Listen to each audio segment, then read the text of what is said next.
नमस्कार। मैं ज्योतिष शास्त्री रमेश चौबे उपस्थित हूं आपके समक्ष कि आपके चंद्रमा पे किस ग्रह की दृष्टि है इस विषय को लेकर के। क्योंकि जब सुदर्शन चक्र का निर्माण किया जाता है तो उसमें चंद्र कुंडली, लग्न कुंडली और सूर्य कुंडली, इन तीनों को समान दृष्टि से देखा जाता है।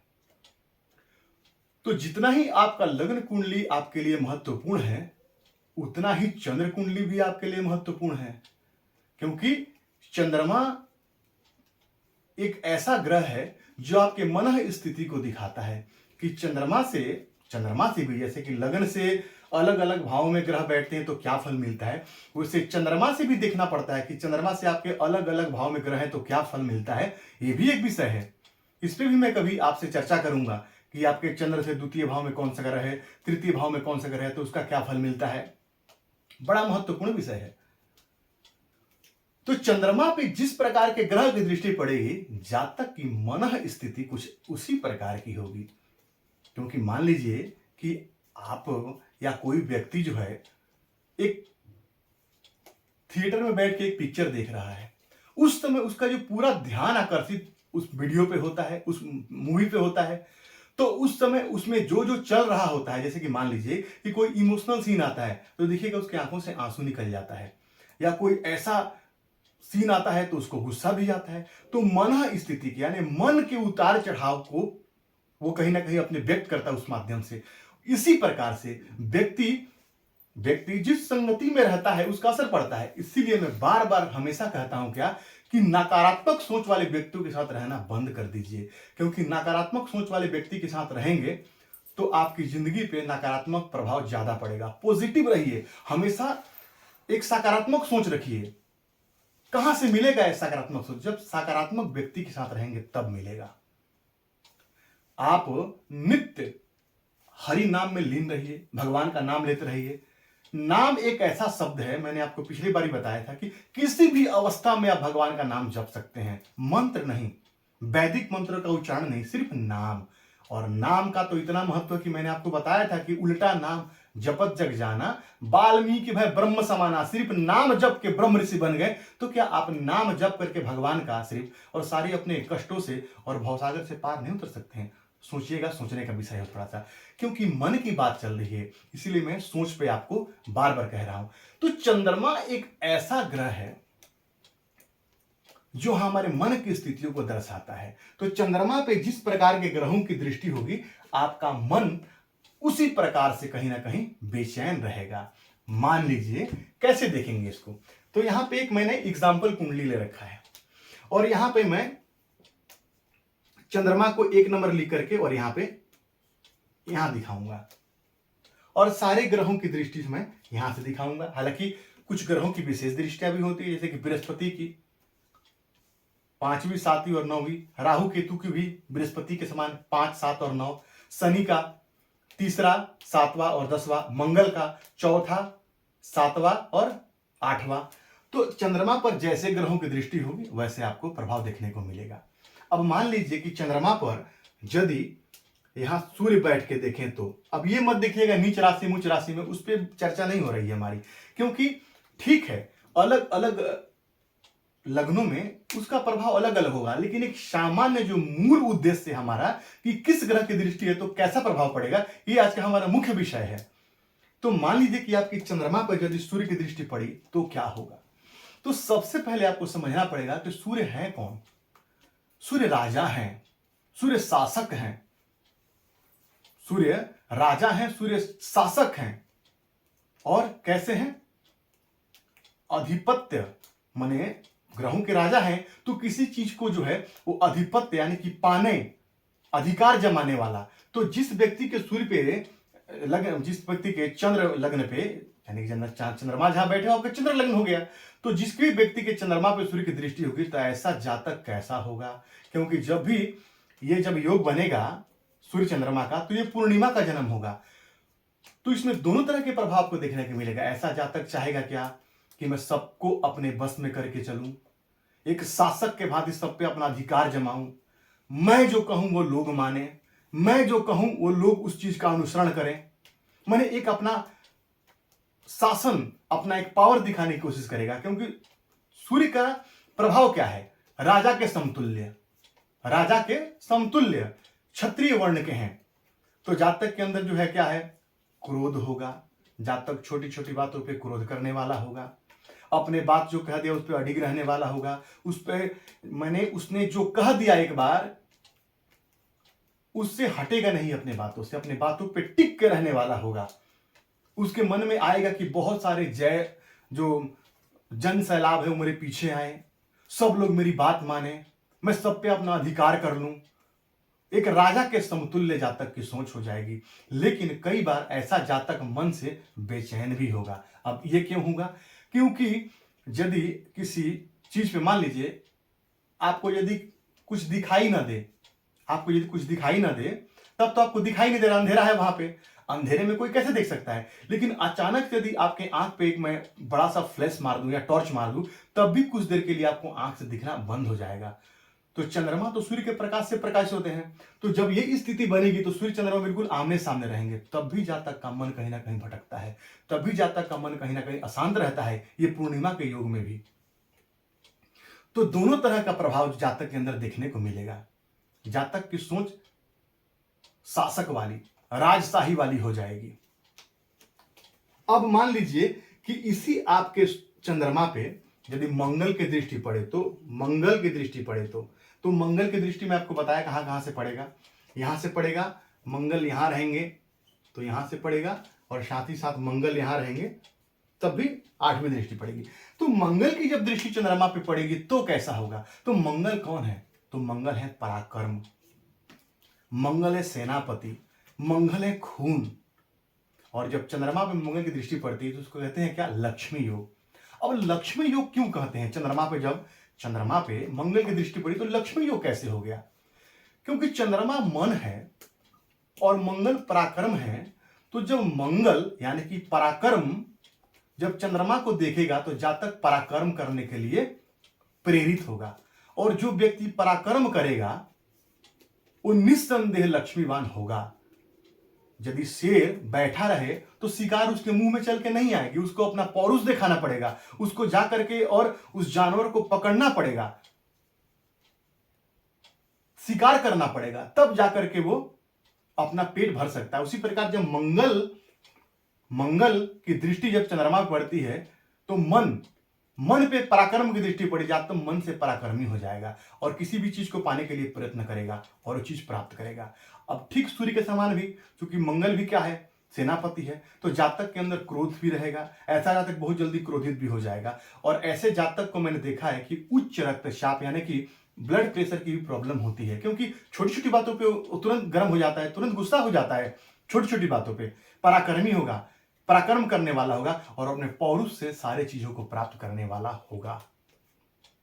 ये मंगल की दृष्टि चंद्रमा में पड़ेगी तो इसीलिए इसको लक्ष्मी योग कहा जाता है, क्योंकि जातक अपने पराक्रम से ही सब कुछ प्राप्त करने वाला होता है। अब आगे बढ़ते हैं। मान लीजिए किसी व्यक्ति के में बुध की दृष्टि चंद्रमा पर पड़ी तो क्या होगा? तो बुध की दृष्टि चंद्रमा पर पड़ती है तो बुध भी एक सौम्य ग्रह है।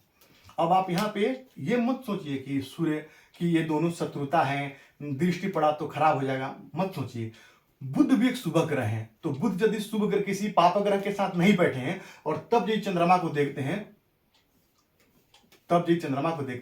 तब भी जातक धनवान, बुद्धिमान, ज्ञानवान और ऐश्वर्यवान होगा। क्यों होगा जरा समझिए इस बात को। क्योंकि बुध बुद्धि है, और जब मन पे बुद्धि का असर पड़ेगा और जातक यदि बुद्धिमान हो जाए और अपनी बुद्धि से सारी चीजों को यदि प्राप्त करने की कोशिश करे तो निस्संदेह वो सारी चीजों को प्राप्त करने वाला होगा।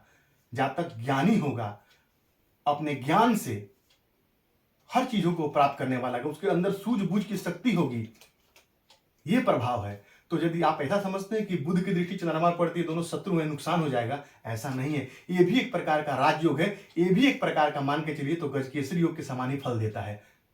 तो इसको भी आप गजकेसरी योग की दृष्टि से ही देखिए कि जातक अपने बुद्धि से सभी चीजों को प्राप्त करने वाला होगा, क्योंकि मन पे बुद्धि के कारक बुद्ध का प्रभाव पड़ना, तो जातक जो है वो बुद्धिमान हो जाएगा। उसके मन जो है, मन और बुद्धि का जब संबंध बन जाए, फिर पूछना क्या है, जातक सब कुछ प्राप्त करने वाला होगा। तो ये बहुत बढ़िया है। इसको आप यदि खराब मानते हैं तो अभी अपने दिमाग से इसको निकाल दीजिए।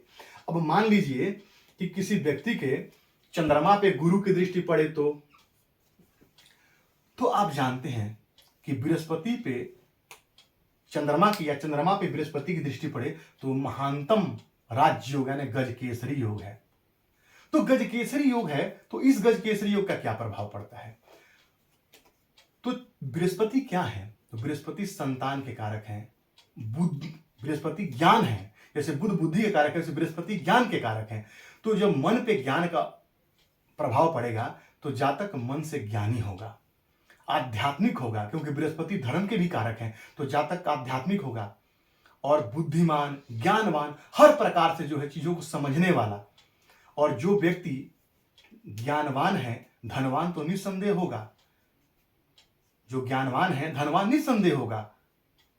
इसका छोटा सा एग्जाम्पल मैं आपको दूंगा, एक मैं सामने दूंगा आपके। जैसे कि आजकल कुछ जो व्यक्ति हैं वो सोशल मीडिया पे काफी फेमस हैं। कुछ नहीं क्यों, उनके पास ज्ञान था और अपने ज्ञान से लाखों फॉलोअर्स इकट्ठा कर रखे हैं, जिसमें से एक इसी प्रकार के ज्ञान को देने वाले कौन है? आप नाम सुने होंगे, उनको खान सर कहते हैं। उन्होंने बहुत नीचे से अपने आप को शुरू किया था। तो ये कैसा, ये इसी प्रकार का योग होता है जिसमें जब तक ज्ञानवान और बुद्धिमान होता है, बेशक उसके पास कुछ भी नहीं हो, लेकिन अपनी बुद्धिमत्ता और अपने ज्ञान से सब कुछ प्राप्त करने वाला होता है। तो ये बहुत बढ़िया योग है। इसमें जातक आध्यात्मिक होता है, धर्मपरायण होता है, अच्छे और बुरे का उसके अंदर समझने का चीज होता है, और वो सतमार्ग पे चलने वाला होता है। और सतमार्ग पे जो व्यक्ति चलेगा वो निस्संदेह आगे जाएगा ही जाएगा। तो ये बहुत बढ़िया योग है। अब बात करते हैं थोड़ा शुक्र की। तो शुक्र यदि आपके कुंडली में चंद्रमा पर दृष्टि डाले तो शुक्र भी कौन है? ज्ञान के कारक हैं। सर्वशास्त्र प्रवक्तारम भार्गवम प्रणमाम्यहम, समस्त शास्त्रों के जानने वाले हैं। मृत संजीवनी मंत्र भगवान शिव से प्राप्त करने वाले ये पहले ऐसे हैं जो ने भगवान शिव से मृत संजीवनी मंत्र प्राप्त किया था। तो बहुत ज्ञान, सभी शास्त्रों को जानने वाले हैं, लेकिन इनका मुख्य काम क्या है? भोग, ऐश्वर्य। तो बृहस्पति वाला जो गजकेसरी योग है, बृहस्पति वाला जो राज योग है, वो कैसा होता है? तो जातक को सात्विक बनाने वाला होता है, लेकिन ये जातक को भोगी बनाने वाला होता है। यानी जातक ज्ञानवान भी होगा, बुद्धिमान भी होगा, वो बढ़िया पांडित्य भी होगा ना, तो उसके मन में कहीं ना कहीं भोगों को भोगने की चाह रहेगी। जैसे कि आपने देखा है, बहुत सारे ऐसे ऋषि हैं जो राजा के दरबार में रहते थे, तो वो राजर्षि हैं, वो राज ऋषि हैं, देव ऋषि नहीं। बृहस्पति सिर्फ देव ऋषि बना सकते हैं, लेकिन ये राज ऋषि बनाते हैं जातक को। यानी भोग की कामना मन से समाप्त नहीं होती है। और जातक यदि थोड़ा सा यदि शुक्र कहीं ना कहीं पापक्रांत यदि हो जाए तो जातक अतिशय भोगी हो जाएगा और फिर वो भोग में लिप्त हो जाएगा और कुछ उसको अच्छे बुरा का ज्ञान नहीं रहेगा। तो ऐश्वर्य तो ये भी देते हैं, ये भी बहुत जातक को बुद्धिमान ज्ञानवान बनाते हैं, लेकिन जातक सब कुछ जानते हुए कहीं ना कहीं भोगों के पीछे भागते रहता है। ये अंतर है बृहस्पति में और शुक्र में। आगे बढ़ते हैं, बात कर लेंगे शनिदेव की। तो शनिदेव की दृष्टि यदि कुंडली में चंद्रमा पे पड़ती है तो उनकी 3 दृष्टियां हैं, यानी शनि यहां बैठेंगे तब भी दृष्टि पड़ेगी और शनि यदि यहां बैठे हैं तब भी दृष्टि पड़ेगी। तो शनिदेव की यदि दृष्टि पड़ती है चंद्रमा पे तो क्या फर्क पड़ेगा? मैं सबका समझा दूं थोड़ा सा। राहु केतु को भी मैं इसी में लूंगा। राहु यदि यहां बैठे हो, केतु यहां बैठे हो, तो यहां से और यहां से उनकी दृष्टि पड़ेगी चंद्रमा पर। तो क्या है ये, जरा समझिएगा। तो जब भी चंद्रमा पे शनि की दृष्टि पड़ती है तो चंद्रमा क्या है? मन है। और शनि को क्या कहा गया है? दुखों का कारक कहा गया है। शनि जो है वो एक काली छाया है और चंद्रमा श्वेत वर्णी है। तो क्या करते हैं कि जब उन पे दृष्टि, चंद्रमा पे जब शनि की दृष्टि पड़ेगी तो जातक मन से नेगेटिव हो जाता है। और मैंने आपको बताया कि जो नेगेटिव मन से हो गया वो जिंदगी में तरक्की नहीं कर पाएगा। वो कहीं ना कहीं आगे बढ़ने के उसके अंदर जो एक क्षमता होगी वो घट जाएगा। वो छोटी छोटी बातों पे नकारात्मक हो जाएगा, कि अब क्या होगा, या उसको कोई छोटा सा बात बोल दे पूरे दिन सोचते रहे उसी विषय में कि मेरे को ही बोलते हैं सब, उसके मन में एक हीनता की भावना आ जाएगी। लेकिन यही लेकिन यही यदि किसी और लगन की कुंडली, मान लीजिए वृषभ लगन की कुंडली हो और वहां पे यदि शनि की दृष्टि चंद्रमा पर पड़ती है, तो यहाँ पे कहानी कुछ और हो जाएगी। क्यों? क्योंकि शनि उस कुंडली में कारक होते हैं। जैसे कि तुला लगन हो गया, मकर लगन हो गया, तो शनि जहां कारक है और जब तब किसी वो चंद्रमा को देखते हैं, तो यहाँ पे ये हम नहीं कहेंगे। ठीक है, जातक थोड़ा बहुत मन से दुखी होने वाला होगा, लेकिन जिंदगी में ऐसा नहीं कि कुछ प्राप्त नहीं कर पाएगा, नहीं, जिंदगी में सब कुछ प्राप्त करने वाला होगा। वो नेगेटिव होगा लेकिन फिर बाद में अपने आप को संभाल लेगा। लेकिन वही यदि उसके कारक लग्न नहीं है, तब वो ज्यादा प्रभाव हो जाएगा।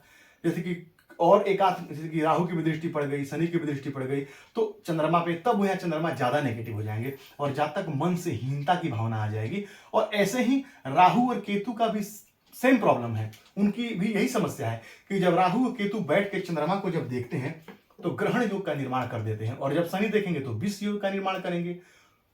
तो ये दोनों ही तीनों योग जो हैं वो चंद्रमा के लिए अच्छे नहीं है, क्योंकि चंद्रमा सबसे कमजोर ग्रह है, सबसे सौम्य ग्रह है। तो सबसे पहले ये जो राहु केतु शनि इत्यादि चंद्रमा को पकड़ने की कोशिश करते हैं, और चंद्रमा पे जहां उन्होंने दृष्टि डाली तो चंद्रमा के फलों में कमी आ जाती है। जहां तक टेंशन में, फ्रस्ट्रेशन में, तनाव में, बिना मतलब ख्याली पुलाव पकाने वाला, सेख चिल्ली बिना मतलब सोचते रहने वाला होगा, कुछ करेगा नहीं, सिर्फ सोचेगा। तो चंद्रमा पे पापक ग्रह का दृष्टि पड़ना बहुत श्रेष्ठ नहीं माना गया है।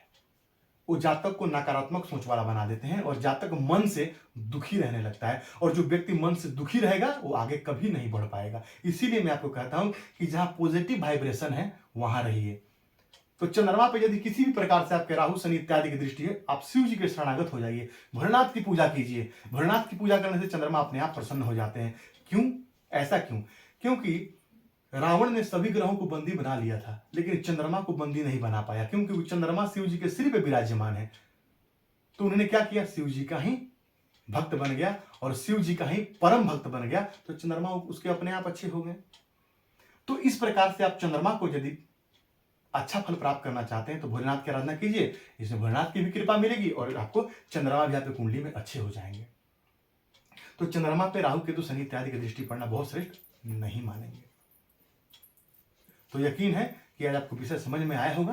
तो आप भी देखिए आपकी कुंडली में किस ग्रह की दृष्टि है चंद्रमा पे, और आप कैसे सोचते हैं, क्या जैसे मैंने बताया ऐसा आपके साथ है या नहीं, कमेंट में जरूर बताइएगा। तो आपको मेरी बातें अच्छी लगती है मेरे चैनल को लाइक और सब्सक्राइब जरूर कीजिए। बेल आइकन को ऑन कीजिए ताकि नया वीडियो डालूं तो नोटिफिकेशन आपको तुरंत मिले। तो आपका दिन मंगल कामना के साथ आज के लिए इतना ही। नमस्कार।